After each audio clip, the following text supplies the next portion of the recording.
Hello and welcome to the Profitable Coach Podcast. I'm your host, Kimberly Rich, and as the founder of the Bold Life Movement and a fellow coach for more than 7 years, I know the challenges that many of you face when launching or growing your coaching business. And I'm here to pull back the curtain on the coaching industry and help you overcome roadblocks to make the impact you were born to make. Each week, I'll be interviewing successful coaches from every corner of the industry to share exactly how they have managed to generate massive impact and income. From strategy to psychology, we cover it all.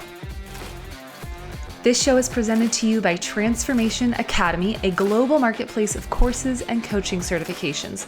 So whether you are already part of our epic community or you're brand new to this show, if you're ready to learn what it takes to turn your passion for service into a profitable business, then keep listening. You are in the right place.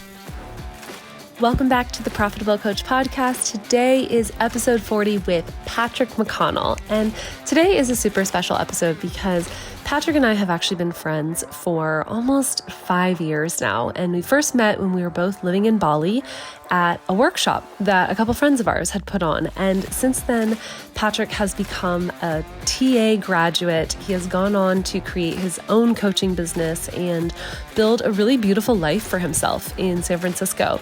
So in today's conversation, we talk about some of the ups and downs that he's experienced as he's been building his business, the different offerings that he has evolved over time, and what it really takes to continuously show up with energy, with commitment, with fervor, and with trust while you are building out a brand new business. So if you want to get access to any of the things that we talk about, head over to theprofitablecoach.com/040.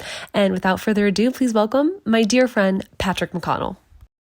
Hello, welcome back to the Profitable Coach Podcast. I'm really stoked and excited today because I have my dear friend, Patrick McConnell, joining. Patrick, welcome to the show. Thank you so much, Kim. It's great to be here. So this is really fun for me because Pat and I first met almost 5 years ago, 4.5 years ago, when we were both living in Bali and we were attending a workshop that some coaches we are friends with hosted. And it sort of planted the seed of we're both really passionate about investing in our own growth. And we're both clear that we want to help other people continue to better their lives as well. So fast forward to last year, Pat signs up for one of our flagship TA live programs called Quantum Leap. And I would love for you to share real quick, Patrick, like what were some of the reasons you initially opted into that program and what were some takeaways that you had? Yeah, good question. So obviously, knowing you, Kim, I figured I have to try this out because if Kim is leading this, then it's going to be good stuff. So there's one obvious reason. And then I think on a practical level, the pricing was hard to beat. I just couldn't deny that it was probably one of the more affordable coaching packages I've seen anywhere for anything. So that was great. I love that. Special plug. Yeah. Special plug. And she's not paying me to say this. And I was also I had been working on my coaching business at that point for just over a few months, really. And I wanted to start taking it a bit more seriously. And I knew for me that I love coaching and the coaching part came more naturally. The business side was definitely a bit more of a challenge. And so I just wanted to get my feet wet and start seeing how things are done and learning from others who already are building and have built a very successful coaching business. So that was what really enticed me to jump into the program. I love that. And so a couple of the key things that we talk about inside Quantum Leap and what's worked really well for Joelle and Natalie, who built Transformation Academy, is the power of collaborations, joint ventures, and organic marketing. So I'd love to hear what your experience was with that, if any. And then I know you also reinvested in another approach and have used some paid ads. So if you want to kind of compare the two, I'd love to hear what are some lessons learned? Yeah, it's been a year of lessons learned. So where to begin? What did I take away? For me, almost more than anything, it was just the catalyst to get everything started. It was the catalyst to say, oh, this is actually possible. And being able to be a part of a program like Quantum Leap gave me the energy and the confidence to feel like, oh, I can just go out and do this. I can make this happen. And I do actually have the tools. And of course, with Kim's guidance, it was something that I felt more ready to go out and do. And so I didn't really, I'm trying to think of like what specifically did I apply from the program. And I've done a couple podcasts. I have been working in collaboration, but I would say that approach, from my experience, takes a bit more time. It's not the quick, fast pass to making money, building your business, and just having it all boom, done, ready to go. And sometimes that's how I like to operate, is the boom, done, ready to go. Let's just get it going. And so I have applied little pieces of it since then over time. For example, I'm actually about to be leading a in-person men's group at the end of the month with a local yoga studio. So trying to find different ways, different communities that I can plug into that already have audiences, that already have networks built out. I remember Quantum Leap and Kim teaching about that. And podcasts, getting into different interviews and panel interviews as a way to just share my work and my perspective and get in front of others so that they can see who I am. Those are all things that I've done that I've found to be helpful. And I think personally, you're not going to find a one size fits all approach ultimately. And that's where I also decided to try the paid ads route and go down this more, I guess you'd call it a brute force solution, which is it's not as comfortable. Maybe neither of them are comfortable ultimately, but it can be a lot of just grunt work of doing outreach and paying for ads and living in the DMs of Instagram, which also isn't ultimately how I want to live. But I found that for getting in front of people who might be willing to work with you right away, that has been the best method that I have personally seen. And I'm continuing to integrate everything that I learned in Quantum Leap as a more organic long-term game. So trying to find that balance of supporting myself right now, right here, while also then building my brand, building my salience in people's minds, and ultimately building a business for 5, 10, 15, 20 years down the road, as opposed to just get in front of everybody as fast as I can right now. Yeah, I love what you said about there not being a one size fits all. I mean, even if you go the ads route, there are still different approaches, like having people opt into a freebie on your website and then having them upsold to a course and through an email sequence versus having them go through your DMs. Like there's so many different routes. And I think that I'm like looking directly at all you listeners, anyone who tells you that there's one way to do something is just trying to sell you something. So with that in mind, I would love to hear what are some aspects of the cold ad strategy that you've found really helpful, and what things you needed to sort of like reverse or revisit along the way that weren't working at first and you were like, why is this not working? Totally. Yeah. It's been a journey of figuring out what works and what doesn't with the ads, especially. I started off saying, okay, I want to work with men. I can be a bridge for a lot of men who maybe live in their heads and want to connect with their hearts more and can speak that language, but also more of the analytical, logical language as well. And I also was trying to think of where are my skill sets? What do I really bring to the table? And I'm pretty great at relationships, not to toot my own horn. And I'm quite well-versed in communication and how to build loving relationships. And so I figured I'd work with men in their relationships and romantic relationships. And I found that to be quite challenging ultimately. And it was tough to really get guys to jump in and say, yes, I need help with this. It's a vulnerable thing. And at least in my mind, I thought for sure, there's tons of guys out there who want this loving partnership with somebody else. Like they're lonely and they want some deep connection. But it's a vulnerable thing to open up and say that, especially for men in today's world. And I had some success with the ads, but ultimately it was pretty tough to get guys to opt in on that. And so I reworked it. I decided to open it up more to men and women, but then I quickly shut that down because I didn't feel like my ads were performing terribly well. And then I figured, okay, men really are like doers. A lot of men, at least that I know, are doers, and they want to get things done and they want to be successful.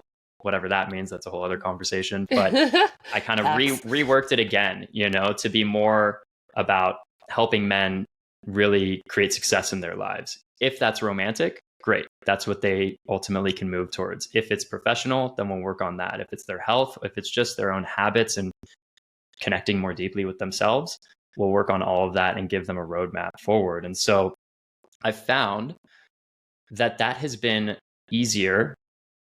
It's still not easy, but it's been more effective generally when it comes to being able to speak to the man that I'm speaking to in the language and the way that they are currently focused on. So I found when I was really hyper fixated on just relationships, because I was sort of like, I got a niche down. If they weren't just focused on relationships, then they just didn't really care about what I had to offer. And I lost a lot of potential prospects who would have actually been awesome clients because I was so focused on just this relationship aspect. So I've reworked it many times, and the ads have had ups and downs. Ultimately, that's just a numbers game in terms of how much you're putting in and what are you getting in return, and financially in that sense. And one thing that I've also found to be really helpful, it is challenging, and something I'm looking for myself is actually an appointment setter or somebody to handle my direct messages for me.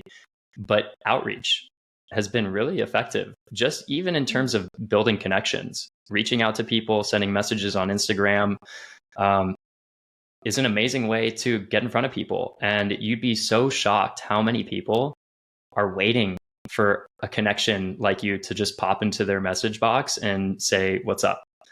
So it can feel nerve-wracking. It can feel weird. It can feel like, oh, people don't want this. But if they don't, they'll tell you. And the rest of them, the people who do want it, will be so, so grateful that you did. And so I found that to be really effective as sort of a supplement to the ads in terms of getting in front of people and starting those conversations. Yeah, there's a few key things that you said that I want to highlight for people. The first is that it doesn't really matter what approach you're doing, you're going to be iterating along the way. And there's going to be discomfort, in part because you're probably doing something you've never done before. And then also because you are stretching. So anytime we're stretching and we're like growing and expanding, there are growing pains. So that could be the pain of like, I'm not a great ad copywriter, to the pain of who am I to be teaching on this when I still have elements of my life that need improvement. Or my relationship isn't perfect. It's great, but it's not perfect. There's so many stories that can pop up. But then I also want to go back to the point you said about outreach. Like, this is the thing. This is very much part of the TA model, is like, just go put yourself out there, like go be a little scrappy. And this is the thing I see my clients, especially my one-on-one clients, struggle with the most, which is like connecting, putting themselves out there, owning that someone might actually want to deepen with them. And especially if you find yourself having followers that you don't know personally, there's an element of pedestalization that is happening. Even if you're like, no way, why would they pedestalize me? Like, who am I? They are. if they're following you and they don't know you, there's an element of you that feels inaccessible. So to make yourself somewhat accessible can be really alluring for people. And like Patrick said, if they don't want to hear from you or if they feel like you're spamming them, they like won't respond or they'll tell you. But they might. And if nothing, you can get a connection and you can get more information about how they're struggling and how you might be able to support people. So there's a lot of value in what he just shared. And I just want to make sure, like, if you're not taking notes, take notes. This is really good stuff. So on that same vein of leaning into the discomfort, I'm curious how you feel like you've evolved as a person, as a facilitator, and maybe as a partner since you started this journey like a year ago. Oh, so much. It's been such a journey of evolution the whole way through, and growing pains, as you said, Kim, is just a lot of them, nonstop sometimes, and ups and downs. And you'll have a week where you sign a new client. Earlier this month, as an example, I signed 2 new clients, and they're awesome. These guys are so cool, and they're just like perfect, ideal clients. And I had a booked calendar. My schedule was filled with potential prospects. And now this week, I didn't have any sales calls, like 1 call lined up. And I'm sitting there going, what's wrong? I'm doing the exact same stuff. I'm sending my outreach. I'm running ads. I'm active on Instagram, and nobody seems to want to book with me. And it's really easy to fall into that space of what's wrong with me? Can I do this?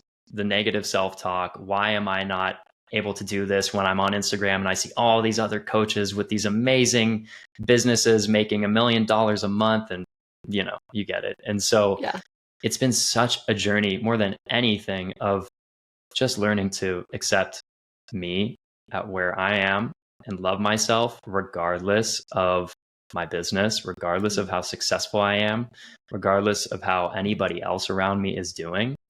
And all of that has just led me to become a more present, loving partner, a better coach who knows what it can feel like when you're in the depths of your valley of despair, if you will, and how to also get out of it. And that some days just suck, and that's okay too. Yeah. And then other days are the best. And to not attach to either of them, to recognize that the good will go and the bad will also go. It will all pass. And ultimately, it's just built me up and is continuing to build me up while also breaking me down to become a more solid individual who is less impacted and less affected by the roller coaster of life, regardless of whether that's business or relationships or health or whatever gets thrown your way.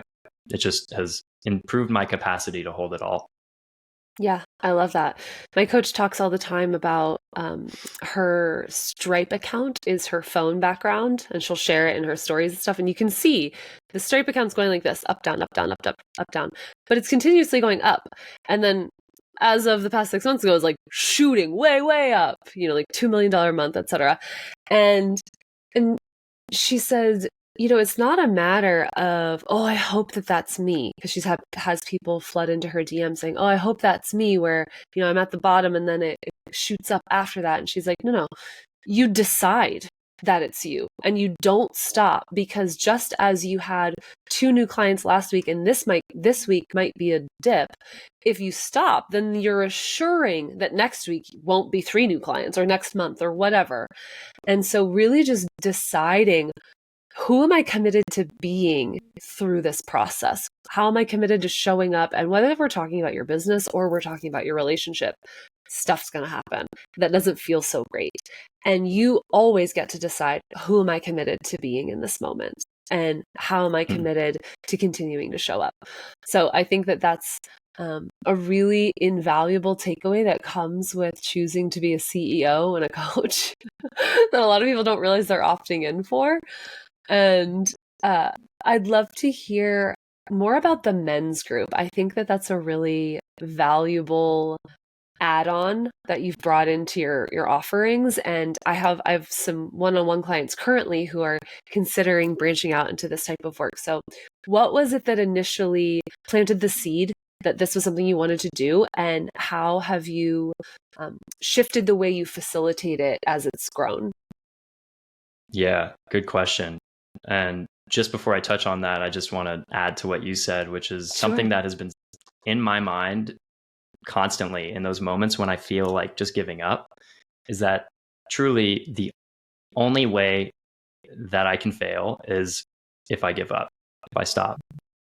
And having that belief, having that mentality is what's keeping me going, recognizing that the only thing stopping me is feeling like I got to just change what I'm doing. When in reality, I'm totally okay. I'm still here. I'm still moving forward. So I just wanted to add that. And as far as men's groups goes, it's something I've always wanted to do. I have been in several men's groups. I love the work. I think it's so important. It's so needed. It's so touching to me. Like I work with women too, and I love working with women. And generally I find that a lot of women are just more in tune with their emotions. It doesn't require quite as much, quite as much digging to finally get there. And I will say, there's nothing sweeter to me than seeing a man crack open and seeing his heart. And you feel it when a guy opens up to you. It's like, oh man, thank you. Like it's such a vulnerable thing. It's such a raw, real thing. And so I love the work, and I've been wanting to do it for a while, and it was just a matter of executing it and finally making it happen. And now at this point, I've been running my virtual men's group for just about 6 months, which has been awesome. It's been super cool. I'm running this in-person men's group at the end of the month. And so finally bringing it into the 3D, which is what I've wanted to do for quite a while. But we have our next session tonight. And just like everything else we talked about, it's just required iterations. It's been a journey of literally just saying, I don't know how this is going to go. I am sure this first iteration is not going to be the last. And I'm just going to start, and I'm just going to see who's out there, who might be curious about this, and we're going to roll with it. And so we started, and just so you have an idea, it's like you can have what feels like great success in the beginning. I started it and I had almost 18 guys, I think, sign up. It was so cool. And it was all these dudes from different parts of my life that I couldn't believe. So cool. I was getting them all in the same room, Zoom room together, to talk about their feelings.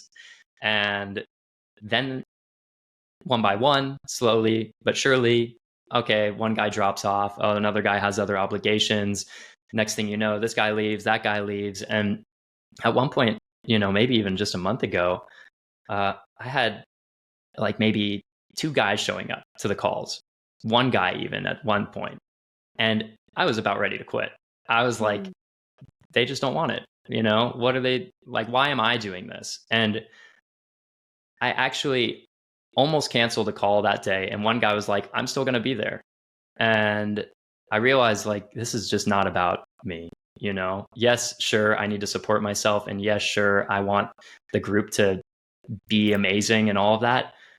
But it's about showing up as a coach. Whatever the work that you're doing, ultimately, it's about being as high of service as you possibly can for these people. Money aside, everything else aside, it's all an act of service. And if even just one person shows up, that's who you're helping today.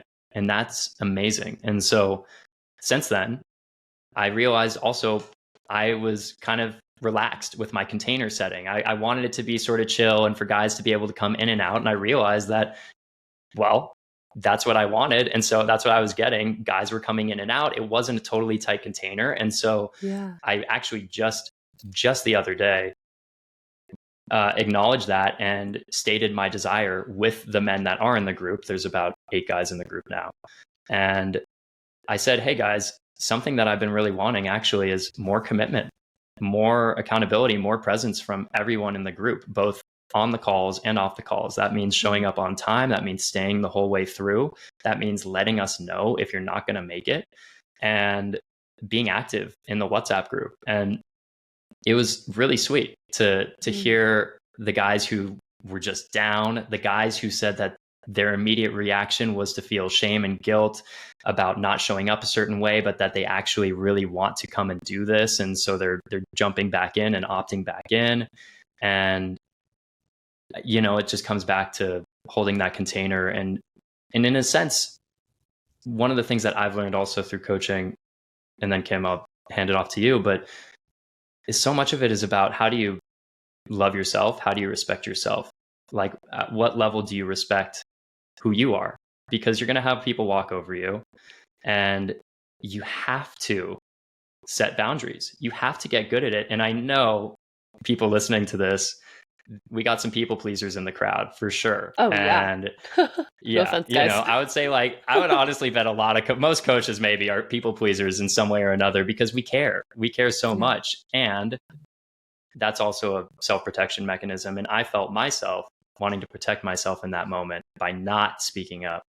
But ultimately, all that was doing was acting as a disservice to the men in the group from getting what they really can get out of the power of the collective. So it's a long ramble, but it's been a lot of iterations already. And it's been actually probably one of my favorite aspects of working with clients, is getting to see them come together and do this work together. Yeah, I love how you're owning your own desires for the container and voicing them, because I think that it would be very easy for someone in your position to be like, oh, I don't want to ask for a bigger commitment, because then what if that scares them off and they're showing up maybe because they feel like there's the freedom to leave if they want. And yet you're like, no, this is my integrity with myself is to speak what feels most aligned for this group. And I trust that who is in alignment with that desire and with that boundary will stay. And anyone who's not, they'll go, and that's okay.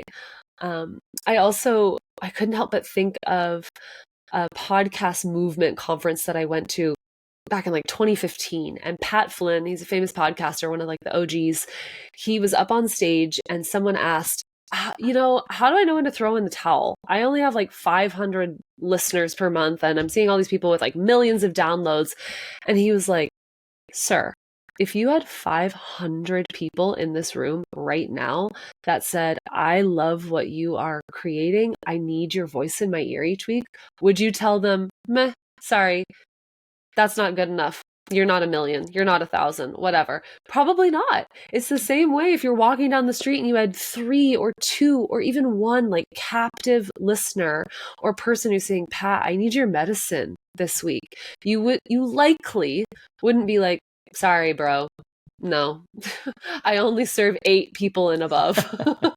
Yeah, totally. So there is a balance when we are creating a business between what am I in integrity with, what am I doing and how am I being to show up in the highest service for all, and where is my time being valued? Can I charge more over here so that in these containers over here where it's cheaper or free, I can still over deliver, or that I can outsource parts of the business that steal my energy so that I have even more energy over here to be in my strengths so that I can keep over delivering and giving to the people who, the 1 person, the 10 people, whatever, who are showing up.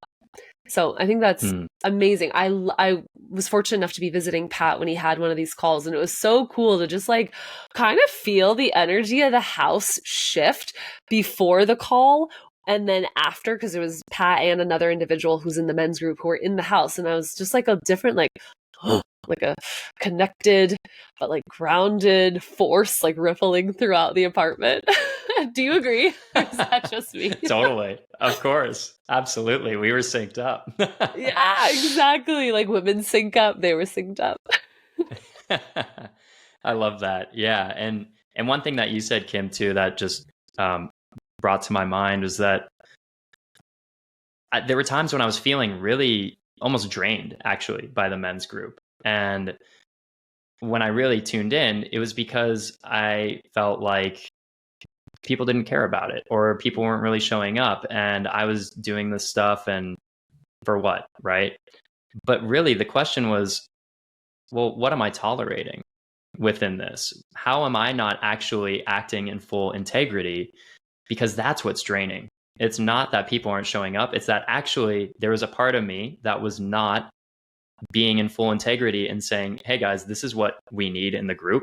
And if you don't want to be a part of it, that is totally okay. But for everybody who's in, let's do it. And now there's so much more synergy. I'm just seeing guys talking in the WhatsApp thread, and I'm excited for our call tonight in a way that I haven't been since I started the men's group. And so if you're ever feeling really down on the work that you're doing, or, you know, even as an example, I'm in the DMs a lot and I'm spending more time than I would like to be. But how am I actually tolerating that? Can I be doing something different? Can I hire somebody to potentially help me? Is there another way to potentially reach out to leads? And so you don't have to live in your misery as you create this business. There will be times when you're in it and you're like, okay, now what? I got to get out. But if you feel that way, chances are it's because you're tolerating something that doesn't actually align with your integrity as a coach, as an individual. Yeah.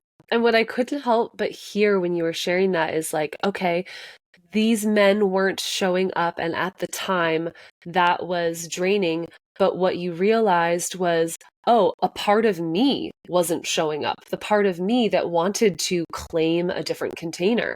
And similarly, when we are thinking, oh, my time is being stolen over here by this task or these individuals or whatever, well, are we giving away our time? Like, we get what we tolerate, Tony Robbins says. And I just love the radical ownership that you're claiming and calling in and exemplifying with this story. I think it's, as a leader of men, is very powerful. Integrity is so powerful.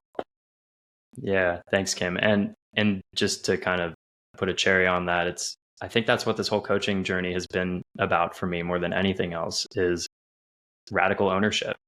Radical ownership of how I'm showing up. What am I complaining about? What can I change? What is out of my control? And ultimately, you know, am I bringing this potentially negative energy or unhappy or complaining energy into other aspects of my life? And can I own that too? And so the more I've found that I'm able to just own my own, I don't know if I can swear on the podcast, but own my own stuff, the more aligned my business has felt and the more energized by my business I have felt. Yeah.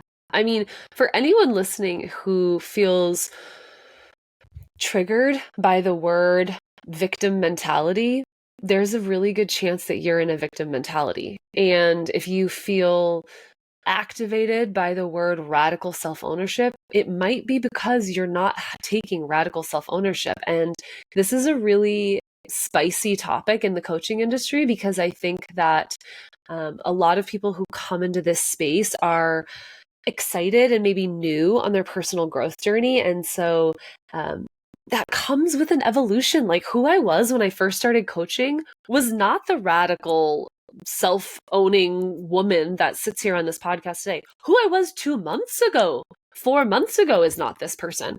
And so I say this as like a permission slip to really like look at your own stuff and just decide, like, do I want to be embodied? Do I want to be someone of integrity? Am I willing to let the parts of myself go that I have been defending and justifying for a long time to get that? Yes or no, you get to decide. No one's going to force you. But just know that, like, there's so much power that comes with taking your power back and not outsourcing blame to others. Yeah, I'm just like really passionate about this idea of radical self-ownership lately. So I love that you brought that up. Yeah. Thanks. I love that. I can I ask you a question? Of course. Is that allowed? Yeah, let's go. You mentioned like who you were when you first started your coaching journey versus who you are now. I would love to just hear maybe a quick snippet of what you feel like is different for you between then and now, in terms of how you show up and own your own stuff. I can give you a very real recent example. When I first decided to become a coach, I invested in a year-long program with this woman who had coached two other coaches that I had worked with before. So I was like, well, if she coaches them and I love them and they're doing great, like go to the top, like hire this lady. And it was a huge investment. And I quickly realized that this woman and her flavor, and also what I felt like was a cookie cutter approach, like a one size fits all model, it didn't resonate with me. And at the time, I was a little more rebellious and quick to blame and quick to like run away than I am now. So if I was in that same situation now, I would have said, hey, okay, I'm seeing aspects of this that I don't love and that I don't actually want to mimic. So I don't have to. But also, there's a lot here that's really useful, and I could like squeeze the juice out of this, or like squeeze all the marrow out of this program and my giant investment, and I'm going to. And everything else that doesn't resonate, like I'm going to leave it, you know? Whereas what I did was sort of bail on the program 3 months in and not get my 5-figure investment out of it, which I could have. And now I'm in a similar situation where I've invested in a year-long program and I'm watching other women ask for refunds after celebrating massive successes in the group over and over. And now something doesn't resonate, something isn't going right in their business, and they need someone to blame for it. So they're asking for very hefty refunds, violating contracts, etc., and not having radical self-ownership. And I'm like, what? There's anything to complain about this program? Like, I'm so self-led and I'm so empowered by the example that my coach is providing for us on what it means to be self-led and empowered, that I'm just like, it doesn't matter if I don't have a single call again, which was promised as part of the program. I'm like, there's so much juice here, and I'm just gonna like get as much out of it as I possibly can. And if I don't succeed, quote unquote, I only have myself to blame. Like there's no one else to blame. So that feels like a huge win, to just be like, no one can tell me what my reality is but me. I love that. Yeah, that is such a sign of your maturation and growth as a coach and as just an individual ultimately. Yeah. But it takes a lot of time sometimes to get there, and ultimately some tough lessons. You have to first hit some serious lows and have maybe your reality and dreams smashed and realize, oh wait, it's not all just going to be smooth sailing from here on out just because I have good intentions. I actually have to show up in a way that ultimately really is exactly how you described it. So thanks for sharing that and indulging yeah, me. For sure. And one thing that's really interesting is like, we want to be very conscious about the things we sign up for to teach and coach on, because the universe is probably going to deliver you massive lessons in that area of life so that you actually get to be the embodiment of what you're teaching and coaching. So I have a story that if you sign up to be a relationship coach, your relationship is going to go through all sorts of ups and downs and twists and turns so that you have material. And I know that in my own life, I'm being challenged all the time to be the boldest, most compassionate version of myself, because it's like what I stand for. And those lessons don't go away, but your ability to respond to them shifts. Yeah. And that just brought up for me, relationship stuff. When I was just focused on relationships, that's all I could think about. I live with my partner, and I was like, oh God, I'm doing this thing, I'm doing that thing, I'm a terrible partner here and there.